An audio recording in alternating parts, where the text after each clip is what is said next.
What is going on, everyone? It is Crow from Children of Alara, and today, oh boy, today we're getting strange. No, not Doctor Strange, at least not yet, but Stranger Things. With the announcement and sale going on at the time of this video's initial release, WotC has teamed up with Netflix and released an entire secret layer dedicated to the titular show that is currently on its third season? Huh, I thought it was on their fourth. It is on the way though, so maybe I should start to... No!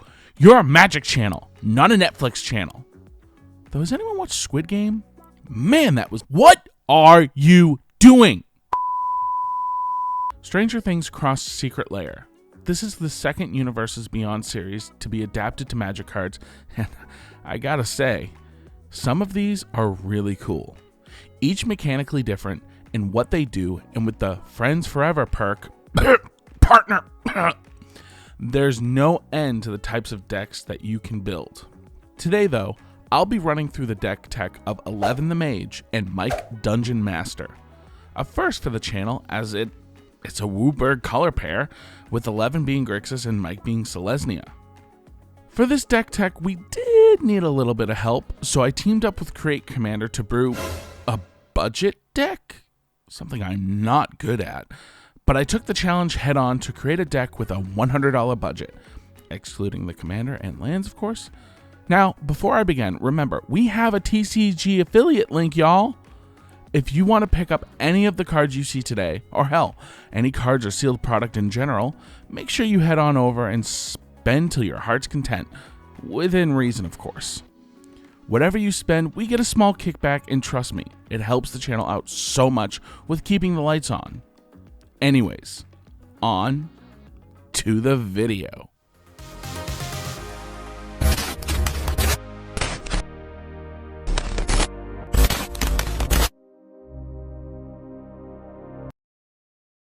So, our commanders are 11 and Mike. 11 is 1, a blue, a black, and a red for a 3/5 human wizard with the following ability. You have a max hand size of 11. Whenever 11 attacks, you draw a card and lose 1 life. Then, if you have 11 or more cards in your hand, you may cast an instant or sorcery without paying its mana cost. Mike, on the other hand, is a 1, a green, and a white for a 2/2 human who allows us to pay 2, then tap him to choose target creature in our graveyard that was put there from the battlefield this turn and return it tapped. Both commanders, as I stated previously, have Friends Forever, which allow you to have both of them in the command zone at the same time. So what do we want the deck to do? How do we end up winning? We'll be going through several sections on how to best get up to that 11 card hand, what we plan on doing when we get to that 11 card hand, and how we plan on closing out games. We'll wrap things up by me offering some cards we forgot about during our brew, as well as some break the budget options to really spice up your deck power. Our first stop in the deck tech is using some cards to deter our opponents from attacking us, whether that be by removal or politics, and ways on how we can ramp up to enough lands to ensure we're playing our splashier spells. We're running a few ramp spells and creatures that grab us lands in the form of Migration Path, Roiling Regrowth for spells, and Yavimaya Elder, Steve, Zimone, and Sad Robot for creatures.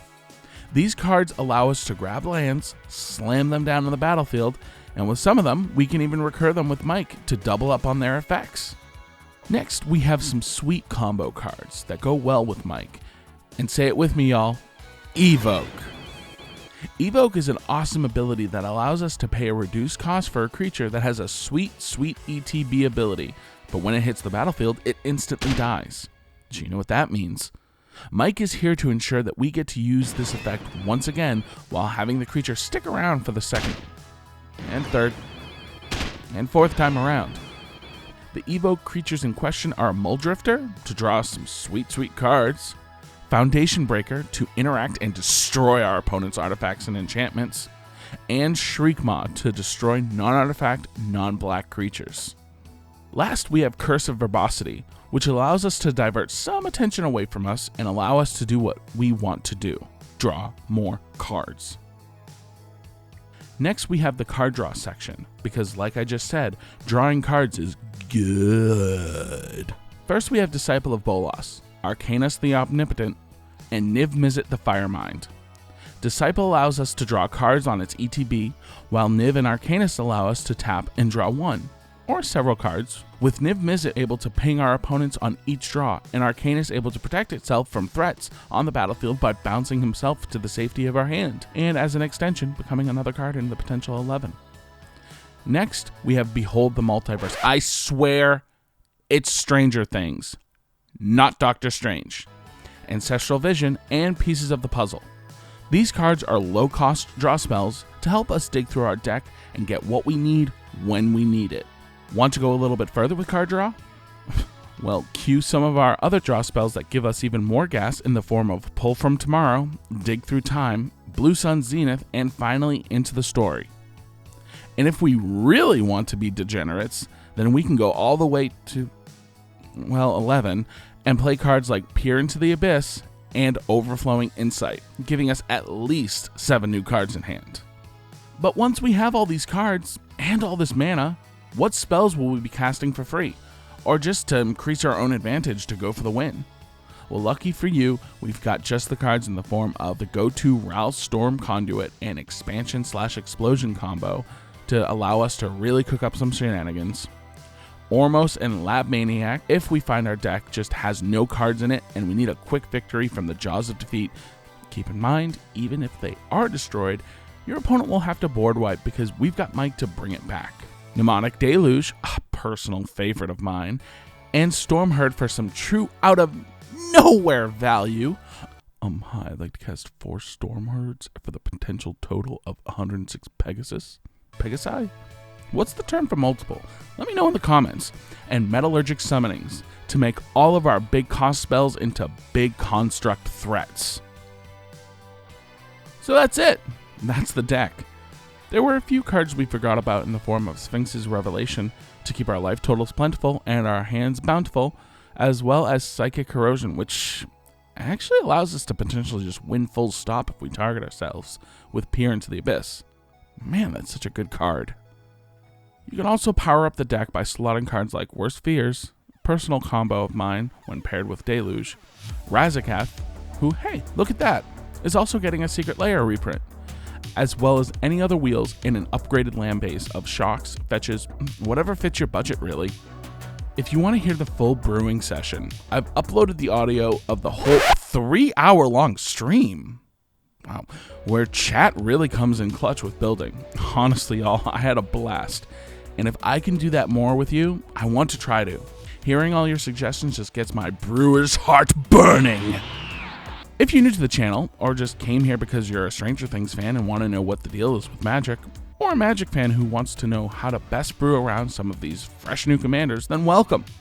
We try to upload once a week and have a wide variety of videos we do. Anything from gameplay to box opening, deck techs like these, even stupid skits. Those are my favorite.